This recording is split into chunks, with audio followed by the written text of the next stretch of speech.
and welcome to our Brewing Knowledge Friday session here at the English Book Depot, where we come together every Friday at 5:30 p.m. to celebrate art, literature, and culture.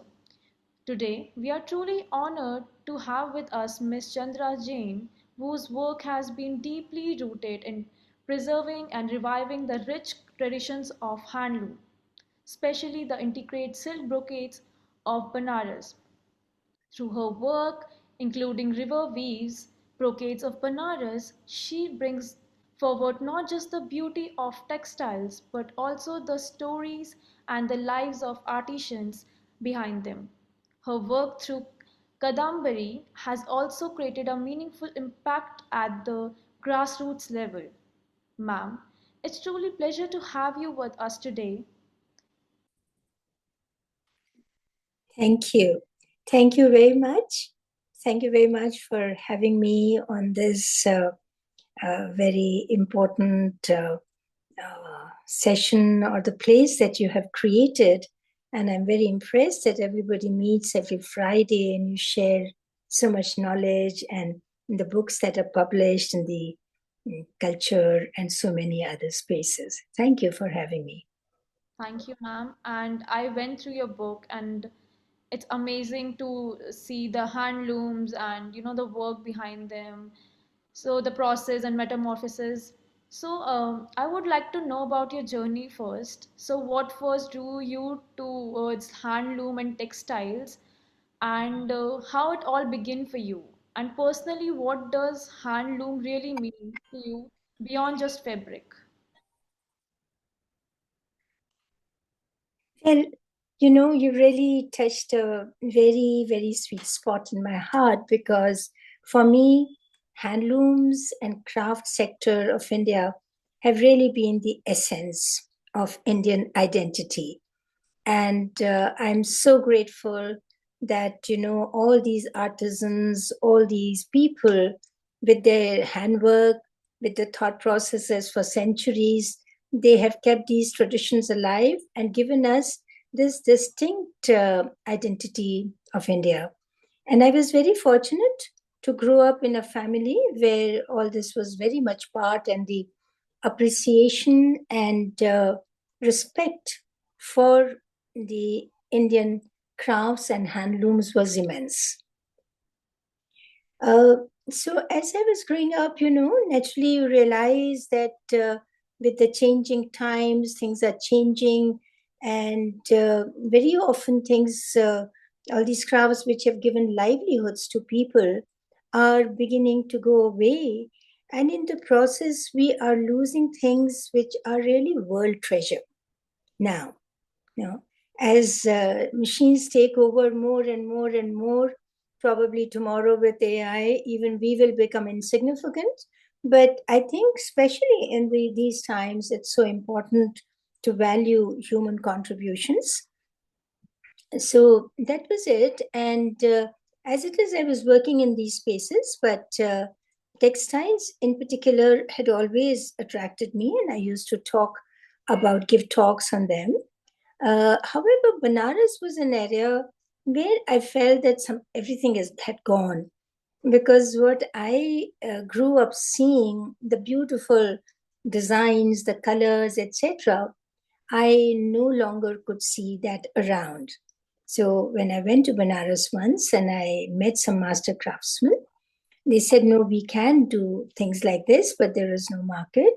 I said, why don't I get into it and bring back the lost skills and an understanding of the beauty that has been, and more as an artwork, because these are not just crafts. We are very fortunate that these are art pieces which we adorn ourselves with and walk around. So that's how my journey began, and I'm delighted that I've been able to come so far in reviving and creating more knowledge and awareness about them. Because it's not just about seeing what you see, but to understand what goes into it, why they are precious, why they need to be looked at differently. Okay, thank you, ma'am. And you said about handlooms. I wanted to ask you what handloom really personally mean to you beyond just fabric. Well, handloom. Now, especially in the context of Indian thought, uh, the cloth is just so symbolic of so much. For us, right from the time a child is born until the last journey, the cloth is with us. And in different colors, in different hues. No ceremony happens without a very specific meaning of the cloth. Kabir has written so beautifully, actually comparing the journey of life itself with Jhini Jhini Rebini Chadariya, that it's a gift of life that itself is compared to the cloth. In fact, in the Vedas also, in the Gita also, when they compare the body, the human body, to the cloth, so or they say that this whole world is like a cloth, the web of yarns on which the creator weaves the pattern of life. So cloth is so important. Now, if we also look at recently, it's like we got our independence almost through our own cloth. It stood for self-reliance, and it stood for who we were. The world over, we clothed people. The muslin that India produced, we were the country that really had all this, and it was so much valued the world over. So handloom has really been for me something which is like very precious. And we as Indians need to understand no power loom can replace that. When it is meditative, it's beautiful, it's natural. When it is woven, there is no carbon footprint created. And right from the flower till the end, it's sort of totally eco friendly.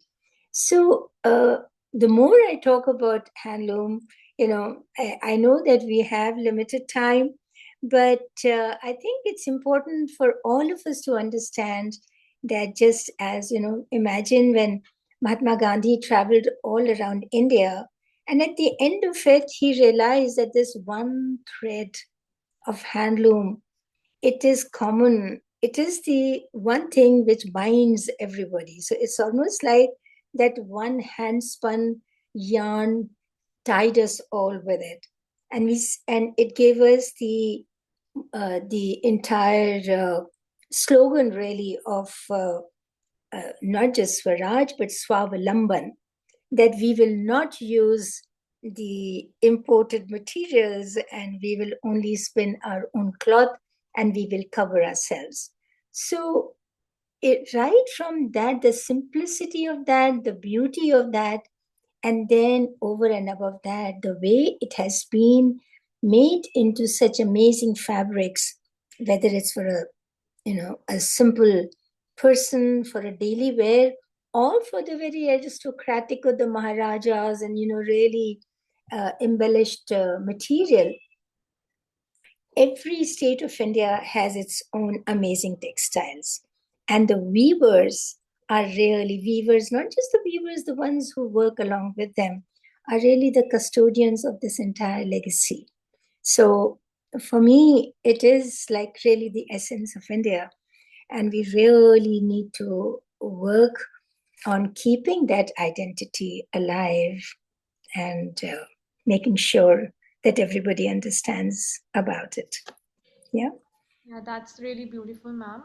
And since your work is so closely connected with Banaras, so why do you think this place became so central to silk weaving and brocade traditions? And why only Banaras? Well, I chose to work with Banaras because earlier I was talking about all the other areas, the Patan Patolas or the Ikats or the Chanderis or the Maheshwaris. But because I felt that it was really dwindling, this was almost 25 years ago, the the demand was less and the skills were getting lost.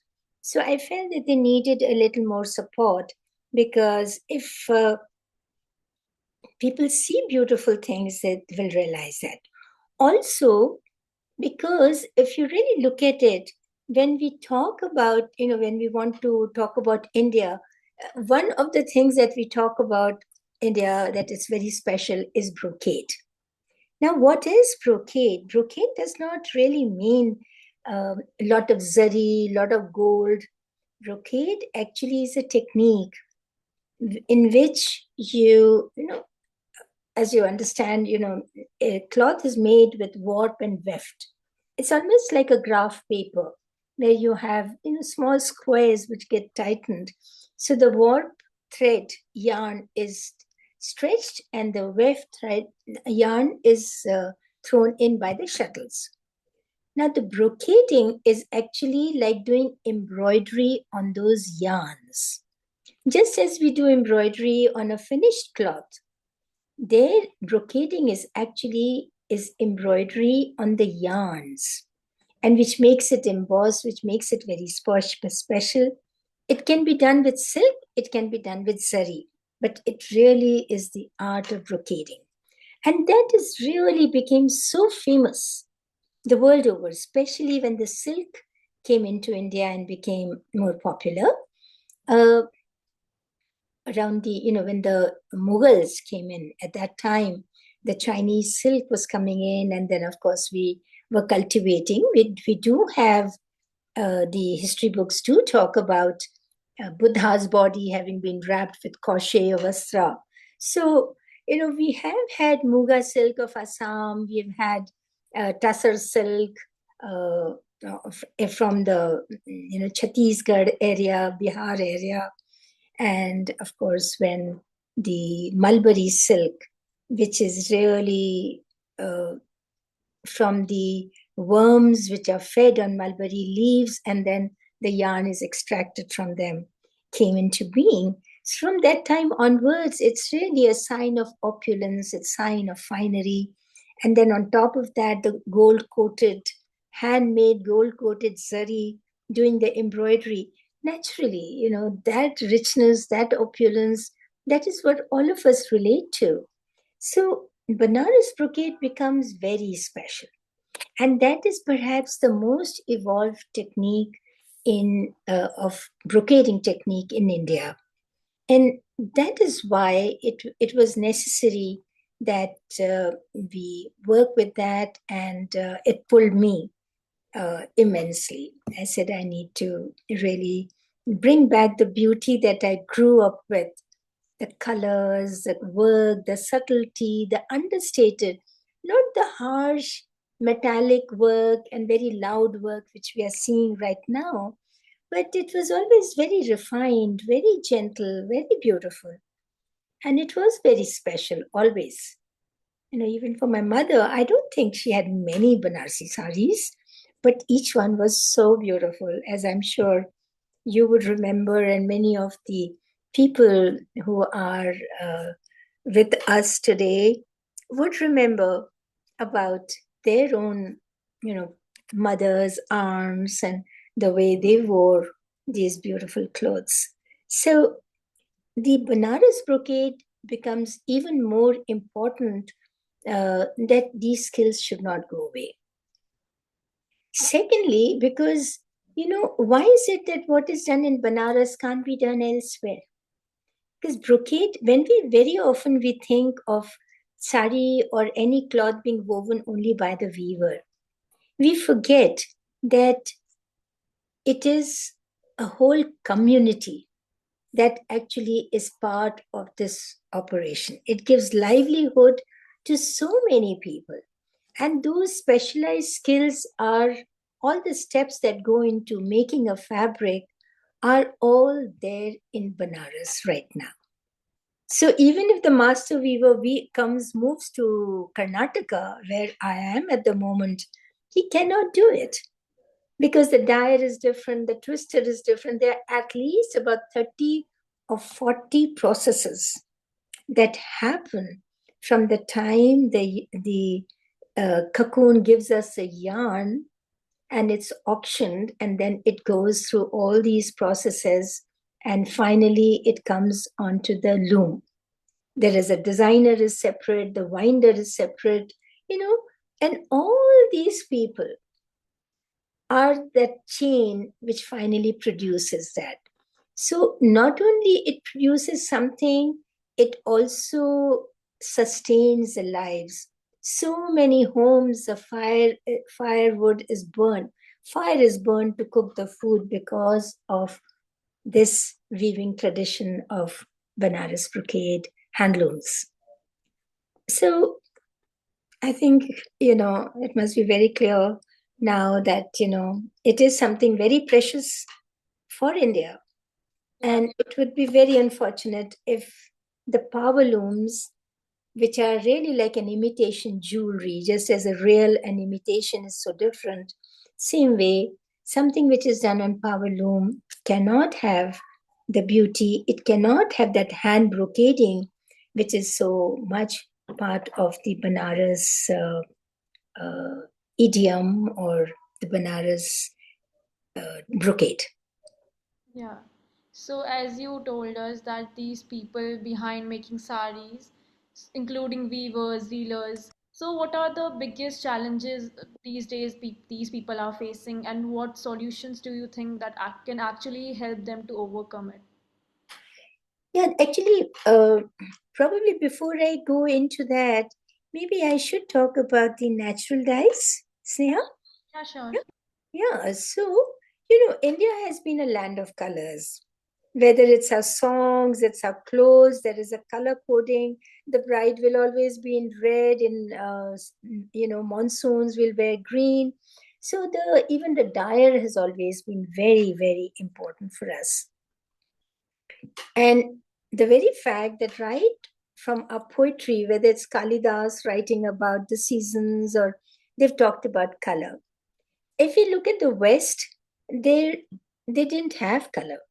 It was all dark, So it was around late 18th century or so that the dyers from Germany, etc., started coming to India to find out how these colors are created, because at that time we had only natural dyes.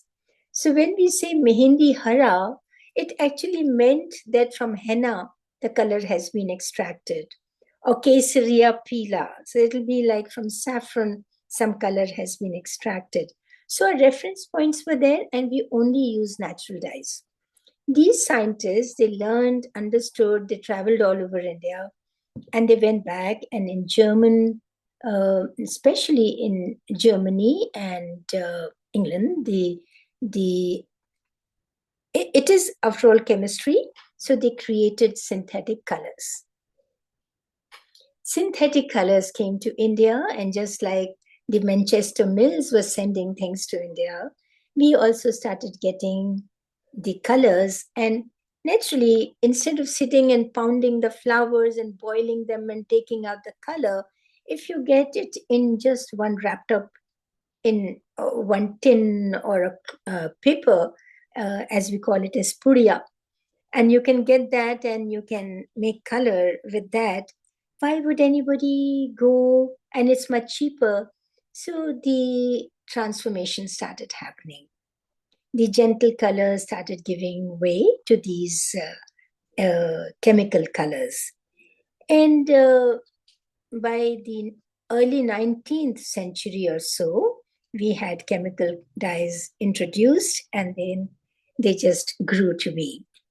So when I started working there, because already this environment issues were becoming very big everywhere, and we also were, in fact, I did this workshops with them before COVID. So COVID actually re-emphasized the need for something like this, that we are really playing havoc with the environment.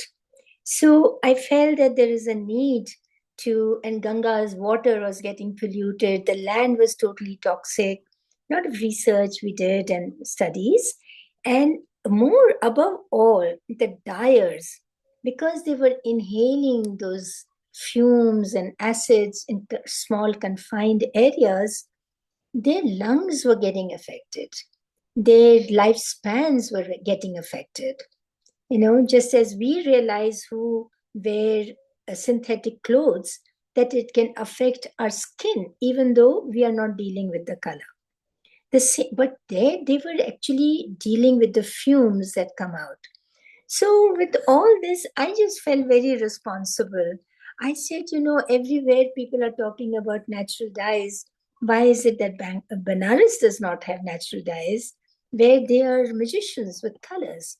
So then I started working, did workshops, and took on the responsibility of.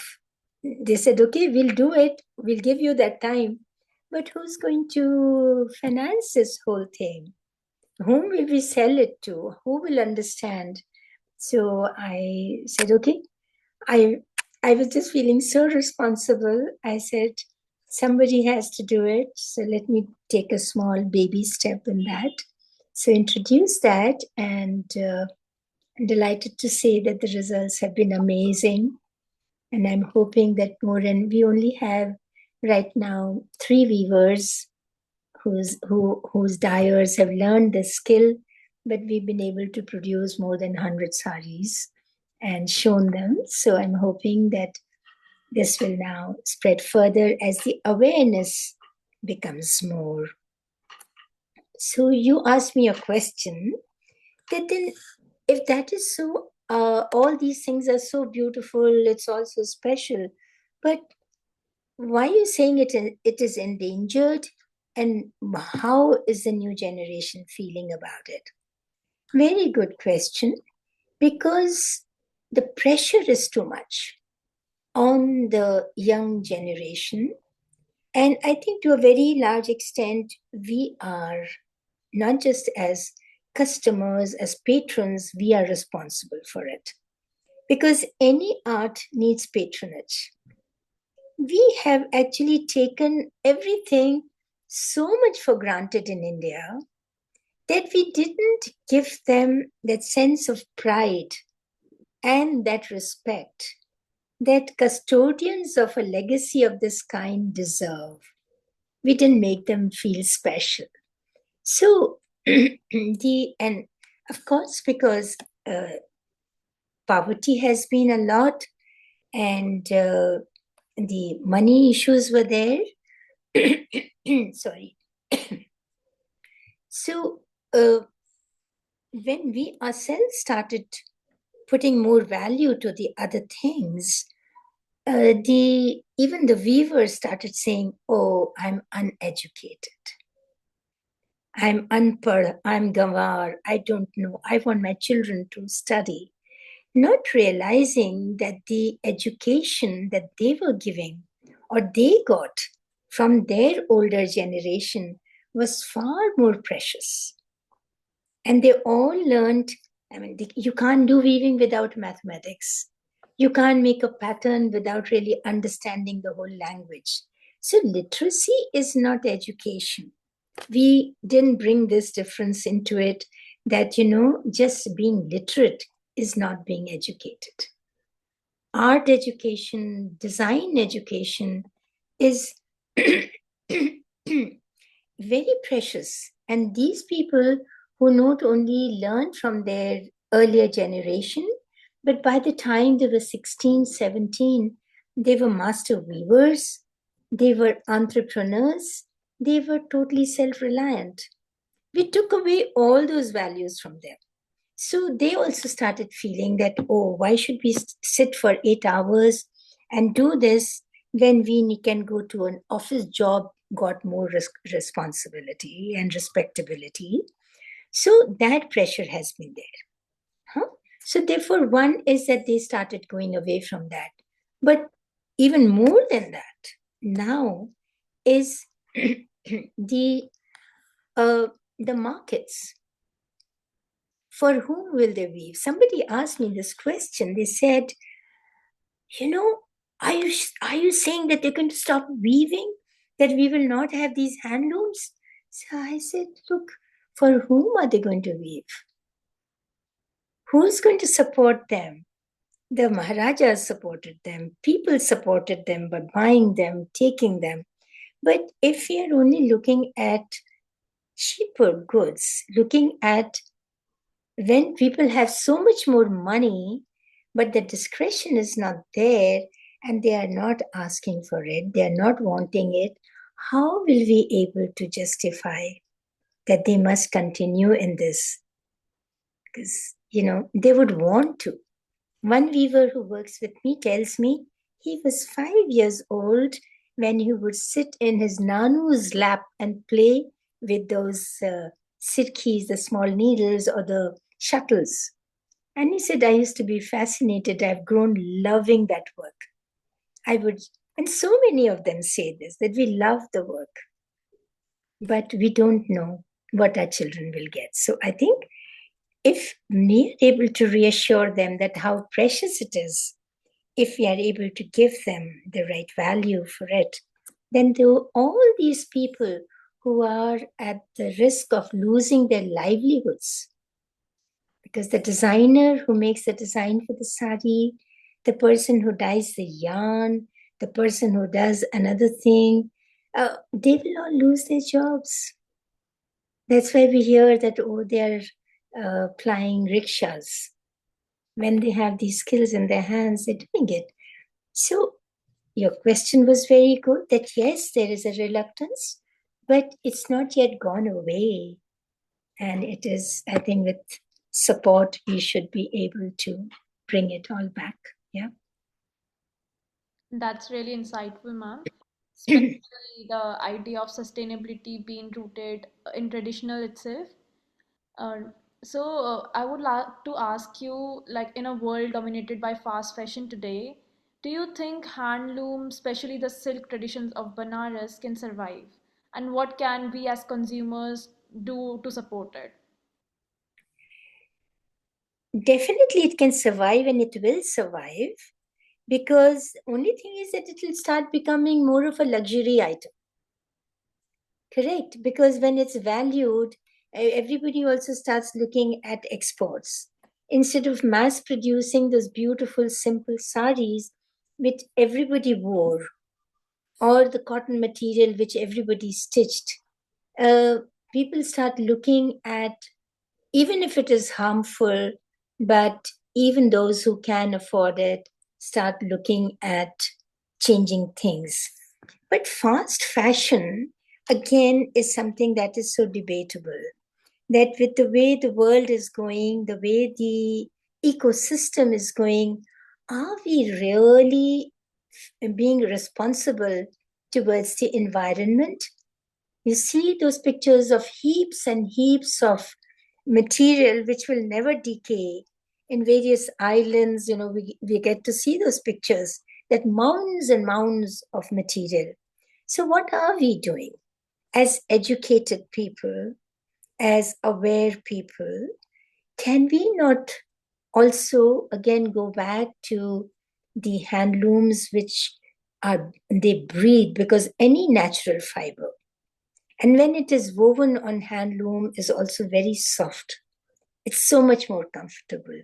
Can we not go back to, with our population the way it is, if everybody wore even few of those uh, hand woven, stitched clothes out of hand woven material, and also don't give up this one size fits all beautiful drape of a sari, which again is part of our national identity or national dress. I think it's possible, but yes, you're right that it is becoming a luxury item. And I know that the work that I am doing, because using the pure zari, the best of skills, it takes more time, it takes the materials are such that it does become expensive. But what do you call expensive is a matter of, again, a thought. Yeah. That's really helpful, ma'am, and especially to know more about, sustainability in tradition. Thank you so much, ma'am, for sharing your journey and your insights with us today. And it's May really I just add one more word here, Sneha?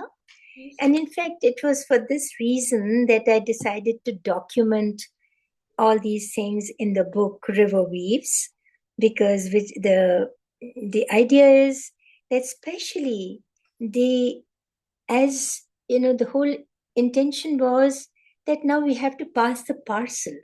So all the younger generation needs to learn about it a lot more and take on the responsibility of taking something forward which has come down to them over the centuries.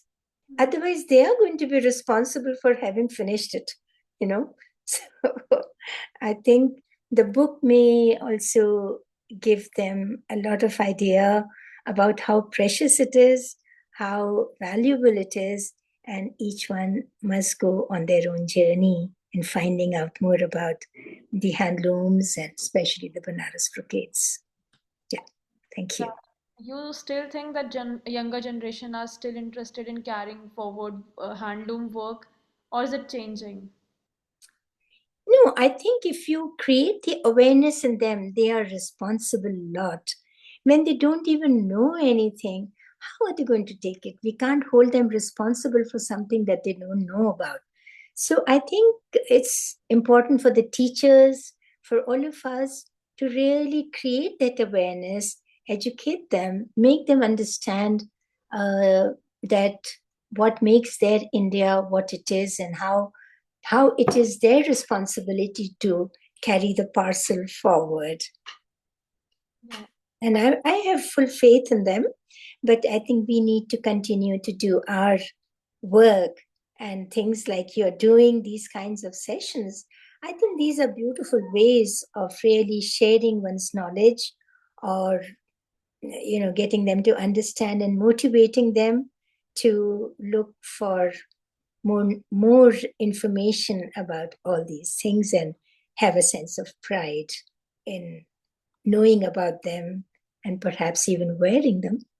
Yeah. Thank you so much for sharing your insights, and it was very truly inspiring to hear about the depth and beauty and significance of these traditions. And loved seeing your book and read your book. So it's very beautiful. And thank you so much for being here. Thank you everyone for being here.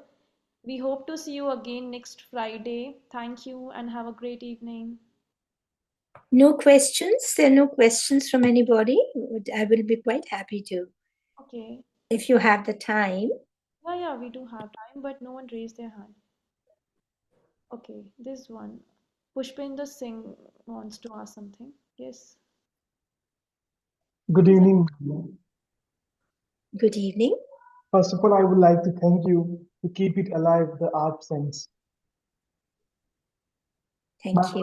my question is that after the post-internet era, the world has moved on the fast pace and art needs time to be nurtured. How you see that the future generations are going to keep it alive when it takes so much time to nurture that art? Uh, it's like everything is not instant, like instant food. I think everything coexists in this world, and that is the balance that we need to maintain in any case. As so many more design schools are coming up, why? And there they can't do everything on the computer. Unless the hands are used, unless you learn patience, whatever one does, even entering the information on a on a keyboard on the computer takes time. So patience is there with everybody, and it's a question of what we consider valuable. When we consider it valuable, we always have time, right? You'll agree. Otherwise, I mean, what is it when the time is there? uh, it is only that much time, but in that we still want vacations. We still take time out to be with family. We still take time to go and see a film or read a book, maybe not read a book holding it in one's hands, but we still do a lot of reading. But when you experience that physicality of things and spend time, I think that is what makes us very special human beings. And you would be interested in knowing that, there is a school called the Rishi Valley, right? Which was started by J. Krishnamurti, the great philosopher and teacher. It's a very well-known school, and they have branches all over. But the original one is in Madanapalli in Andhra. And there, the children are still not allowed to use mobile phones. No social network. Only on Sundays, they are giving their phones for a while so that they can connect with the family, so that they can sit and they can, they watch the sunset, they watch the sunrise, they interact with each other, talking to each other and not through just sending messages to each other. So I think in our homes also we do that, because we need to keep the human element alive everywhere. And art is such an important aspect of refining the mind. So art has to be kept alive, and it will be kept alive. Internet has to be an aid, not a substitute. Ma'am, also Vibhor has raised his hand. Yes, you can unmute yourself.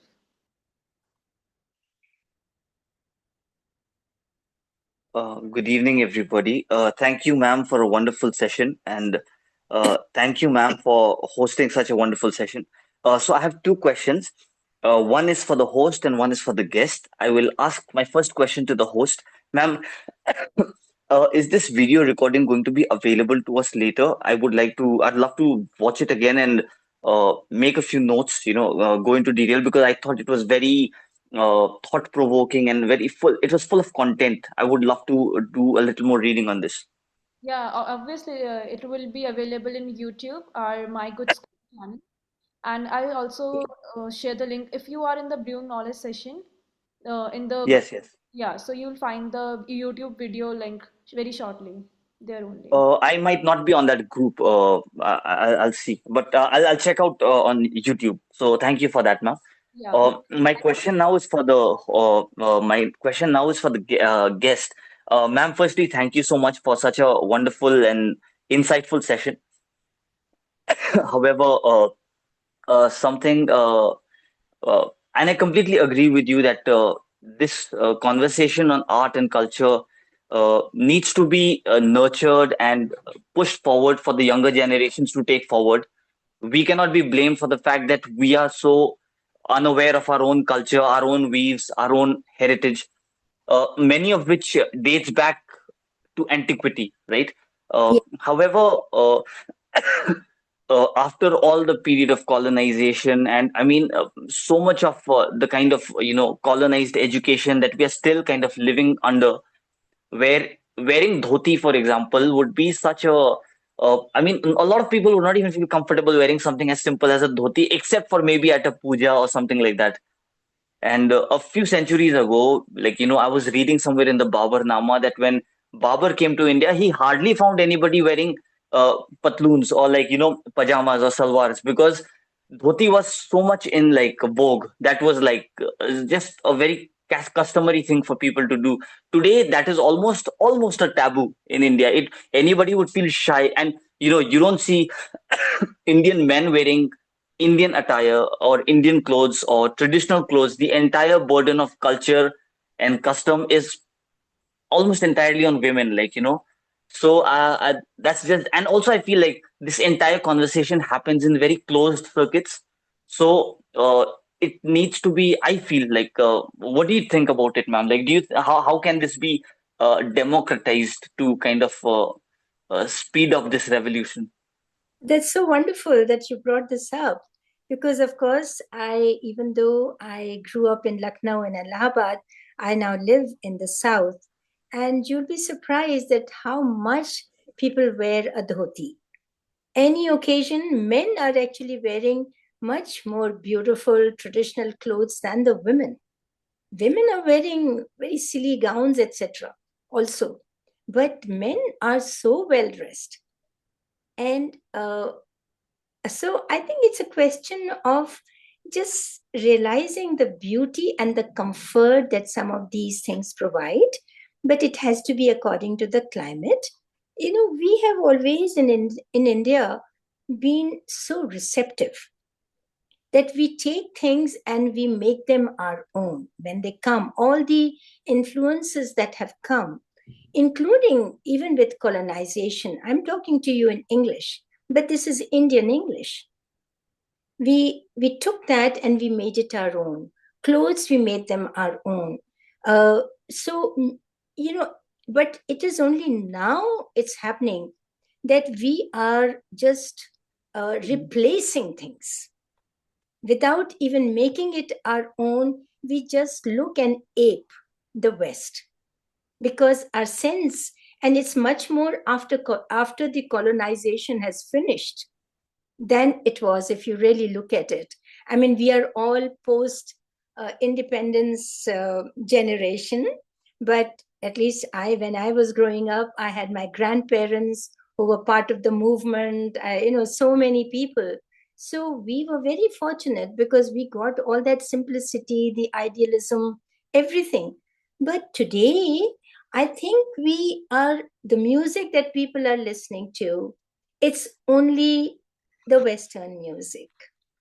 We are not exposing our children to what is so beautiful. When we were growing up, we would also wear bell bottoms as well as the sari. But it was according to the occasion, according to the season. In winters, definitely one needed something which was more snug and appropriate. We dressed appropriately. Music, we would listen to Beatles. We would also listen to Ustad Bade Ghulam Ali Khan. We will go and learn that also. We would eat Western food also. We will eat Indian food also. So we have over the centuries enriched ourselves. It's only now that we are allowing ourselves to get Americanized, if I may use that word. And it's for us to become aware and say, look, all these things have come to us. Let me add them on. Let me not replace them, are what we have.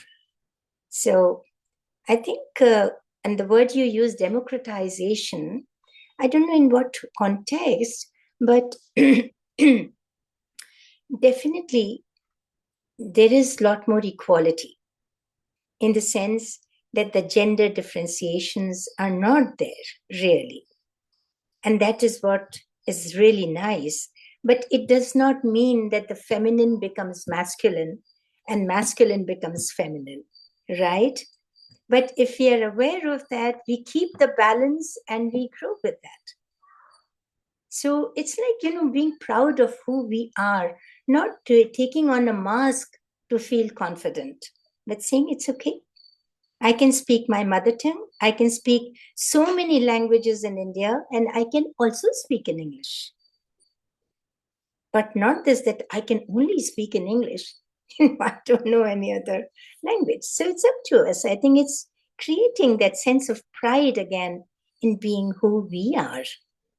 That diverse, absolutely celebrating diversity, celebrating equality, celebrating the humanness in everyone.